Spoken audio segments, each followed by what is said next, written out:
Hello, everybody. This is Hyper Local with Lock Lunch Espresso. Today we are diving into one of my favorite cities, which is Granada in Andalusia in Spain. And today with me is Matteo Grassi, the Lock Lunch ambassador from there, a seasoned translator and professional in our industry. And we will talk about what makes this city so interesting and his background, and of course Lock Lunch Espresso, how all knits together. So let's dive into this episode. Matteo, welcome to the show and happy to have you here. Hi, Jan. Great to be on the show. Thanks for having me on.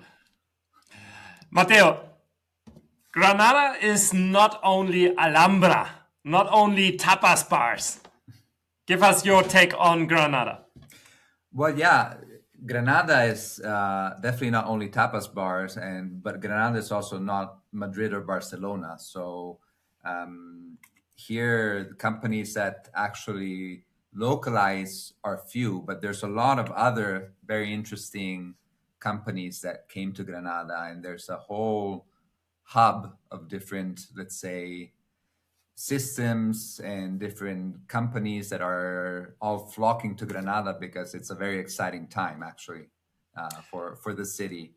And maybe the most exciting thing is actually that Granada has been selected as one of the 4 cities, candidate cities to be part of the 2031 cultural capital. And so everyone is working very, very hard at that. And we're looking forward to win and get even more people over. But Granada has a ton of events. It has been propping up its hotel infrastructure. It's been having, let's say, a huge surge in technological, biotech, all types of also telecommunication companies that have come to Granada, and they've also aggregated around this hub called Parque Tecnológico de la Salud, which is close to the hospital towards the south.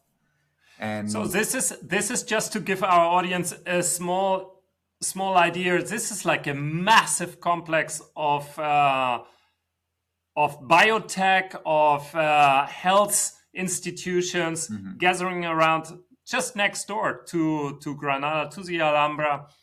And it is considered like one of the biggest hubs in Southern Europe, right? Yes, it's starting to rival other big hubs, pharmaceutical hubs, telco hubs, and they're pushing hard. So I mean, there's a friendly rivalry with, for example, Málaga with its Polígono Tecnológico, and it's been coming up, and they've been investing a lot, and also it kind of revolves around the faculty, let's say the faculty of medicine and everything that's related around there. And yes, and particularly this project is very interesting, the IFMIF Dones, which is, yes, let's say a big research facility. It's in the outskirts of Granada, kind of westwards towards Antequera. And it's a very, very long-term project where they hope to develop the next, let's say, big power source. This is bringing the sun down to Earth and generate energy through fusion reactors. Incredible. And this is another project here in Granada, right? A very, very big project, a very long-term project. I think they were waiting for results in the next 30 years or so, but they've attracted a lot of international talent. So big things going on. And also festivals, music festivals. We have the Festival de Música y Danza.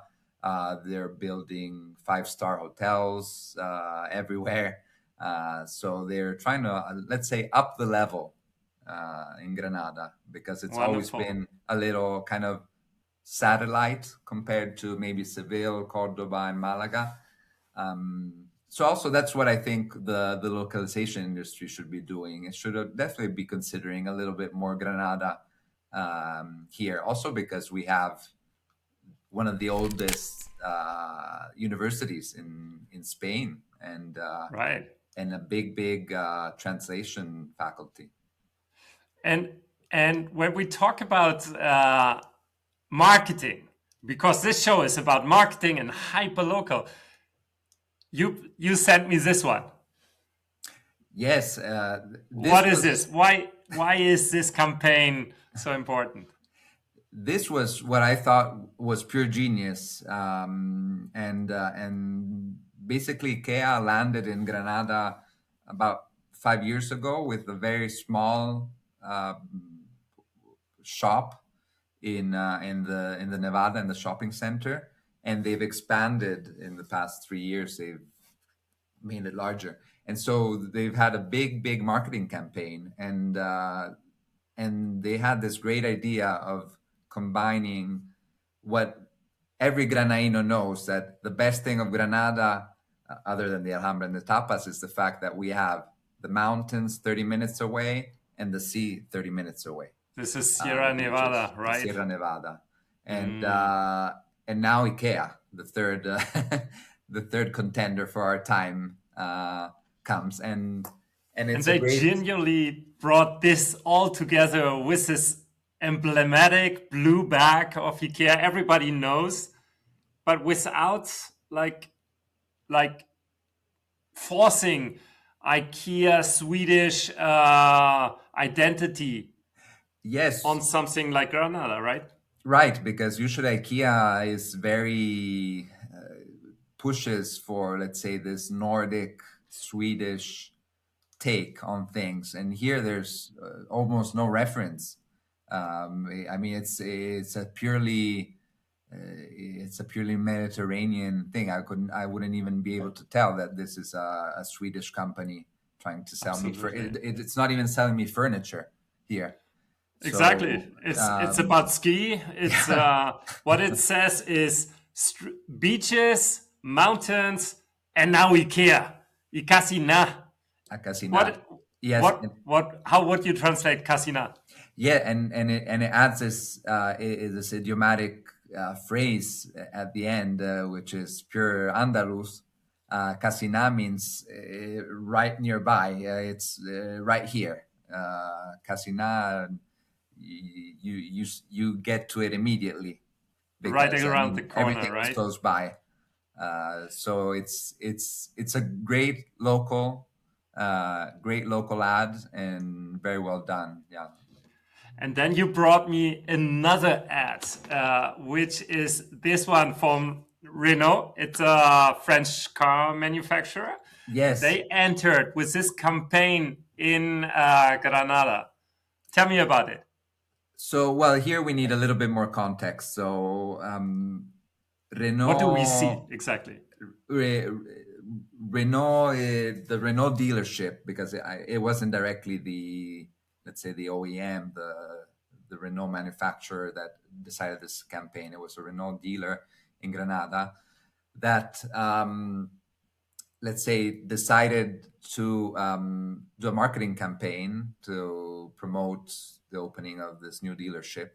And so what they did is that they went around Granada in the middle of the summer when it's on average 40 degrees. Burning, Yes, burning hot. scorching hot, and they brought this car with air conditioning and with water, especially in the parts of the city that were uphill, and bringing people. So what they wanted to do was to change what's called the mala folla, which is a kind of untranslatable term, but it's the kind of way people in Granada, let's say, interact with one another, which is a little bit direct, feels a little bit, could feel rude. And A so they little bit wanted grumpy, right? yeah, a little grumpy. And so they Like wanted to we, switch from mala folla to buena folla, and they called it the buena aha. folla car. So we see here on screen the Wally uh, Find Volley app. Everybody knows that. It's another brand. It's another promotion. But I put this up because you see the smiling Wally and then the grumpy Granadinian, and then this excellent explanation that this is something like Yes, exactly, untranslatable, exactly. but here you know what it You is. can tell. Yes, this is what they call a carioca in a festival at the Corpus in Granada, which is generally in June, and they have these, let's say, these short poems around Bibramla, which is the main square, and Uh-huh. so they were, and they often reference the Malafoya, and so this I thought was funny because it was also it was like a badly written translation, and so that was what I thought was funny about that. Absolutely. This brings me to our guest, to Matteo Grassi. You are a trained linguist, translator, and CEO of your own company. Uh, Tell us a little bit what is your background and what is your area of expertise? So I I grew up between Italy and the US. I grew up bilingual. My father is Italian, my mother is American, and I've basically always loved languages. It's always something that I've really really felt for, and I've had the privilege of being able to study in the U.S.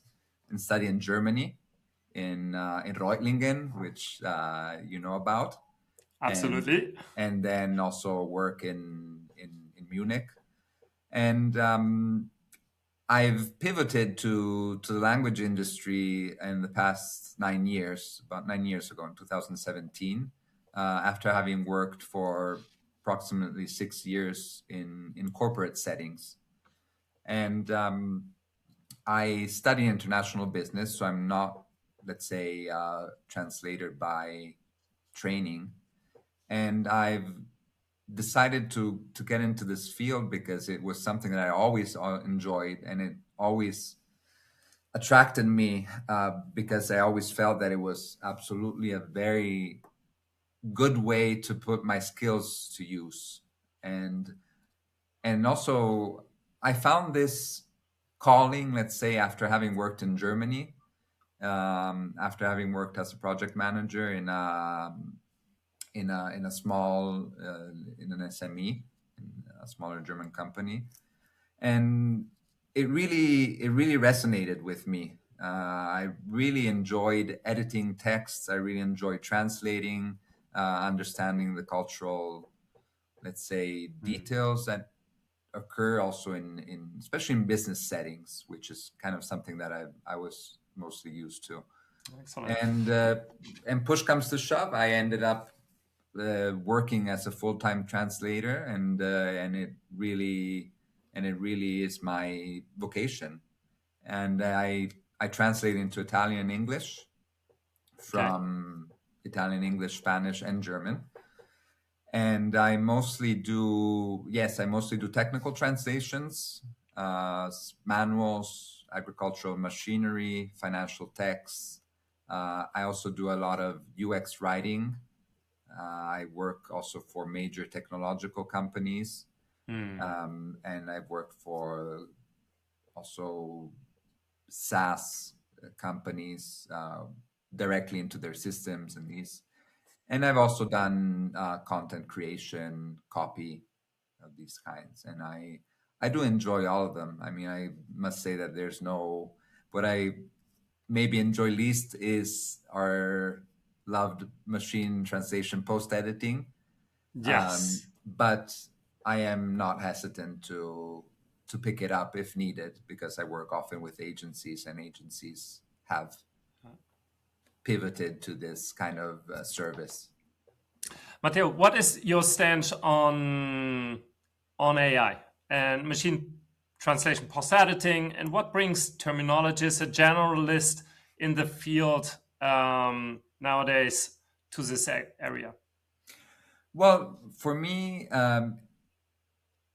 AI, it really can substitute, let's say, a specialist judgment It is a tool, and I use it, and I know that most translators use it to some degree.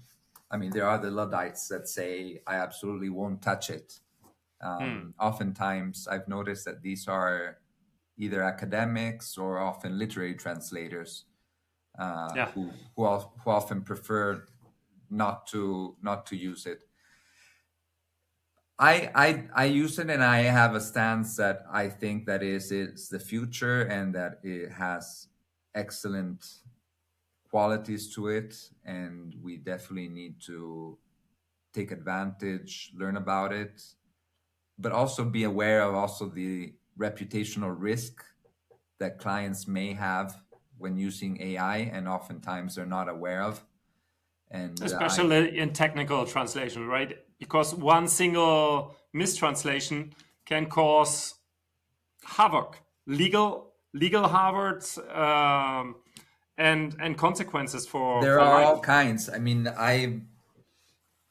I've worked less on legal translation than I used to 5 years ago. I work now mostly on technical manuals, manufacturing, Hmm. um, mobility, machinery, and I cannot imagine using a wrong term, especially in a safety manual. Right. If a highly specialized user needs to use I mean, it can be anything, especially it can be a doctor that needs to use it. It can be an optometrist. It can be a specialized worker working at a farm that might need to haul tons of grain or tons of harvest, whatever it be. And obviously, if it's badly translated, there is a big risk. And Yeah.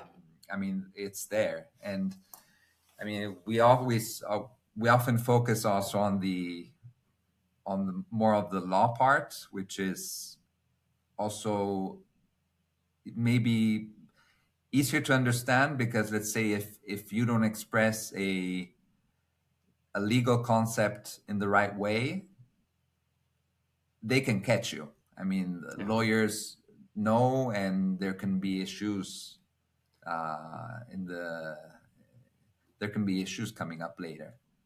So yeah, Never be too overconfident on AI. So this yes, brings me to our last area. This is your lock lunch in Granada, because we have seen the hyperlocal part of Granada, the context, the importance of context, and eventually, in what you describe as a trend to machine translation, post editing, which is there, and it's growing definitely. So, what do communities like Lock Lunch bring on top of that? Because it's not about translators. It's not about a meeting of what you discuss. There is hyper local hmm marketing. So a CEO of a company can go to Granada Lock Lunch hmm and meet in person the people who digest marketing day in, day out, right? And can create this mala folla. yeah. Well, create buena folla here. Buena folla, right? In this case, like the Renault. Yes, I mean, absolutely. We've already done 8 lock lunch events. We call them lock drinks because we've It's we've evening. done mostly, yeah, we've done mostly drinks around 6:30 or so, because it's kind of the best way for everyone to come. Um, and we've done 8 so far. We started exactly a year ago in April, and it's been a great way to have an informal conversation. I mean, the vibe is relaxed.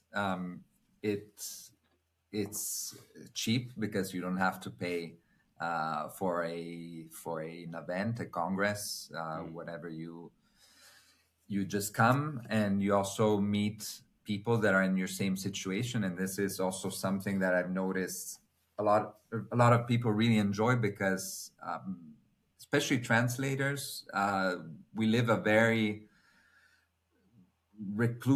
secluded life where we often don't interact. And in fact, recently I just met two young translators, one from Malaga and another from Granada, and they said, "Oh, this is wonderful because in Malaga I can't find any translators that are like me. Even in my co-working spaces I've been to, I haven't met any translators."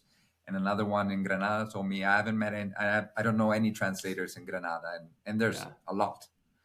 University stops and basically networking stops because conferences are expensive, and that's Yes. where Lock Lunch comes in, right? Yes, I mean it's a great way to meet people. I mean, we talk about everything. I mean, we talk from let's say fiscal declarations to new software. I mean, there's people that also said, "Oh, I wasn't fully aware that we had to implement Verifactu, which is, let's say, the system that requires now invoicing to be sent directly to the tax agency through Right. platforms." And and that translator knows a lot because she already implemented and she can teach the other one. Or I don't know, we need some advice on social security because there might be someone from out of Spain, from a non-European country that comes in. And so, if we have some knowledge, and so when we share it, it's also helpful in terms of pure also admin work, but also when we want to learn maybe client acquisition or what works best. Also maybe this translator has been doing marketing this way, has been implementing SEO, GEO this way, Right. and explains better what it is because some people are experts and they're done. Okay, so this is for our listeners. When you come to hyperlocal marketing, you have to consider local knowledge. And Lock Lunch and Matteo Grassi are people on the ground. It's not about Granada, it's about the whole network. We have Lock Lunch everywhere. And this local insights that somebody like Matteo can provide is golden nuggets. So I'm so happy to have you here on the show. People can find you on LinkedIn. We will leave the link in the comments below to you. And Matteo, time is running out. Thanks a lot for being on the show today. Thank you. And for sharing and opening the doors to Granada. We learned a lot. We saw IKEA working, Renault working, and how translators cope with this AI move nowadays. And then, of course, Lock Lunch. Thanks a lot, Matteo, for being here. And Thank I you, and wish hope you, to have you over sometime soon.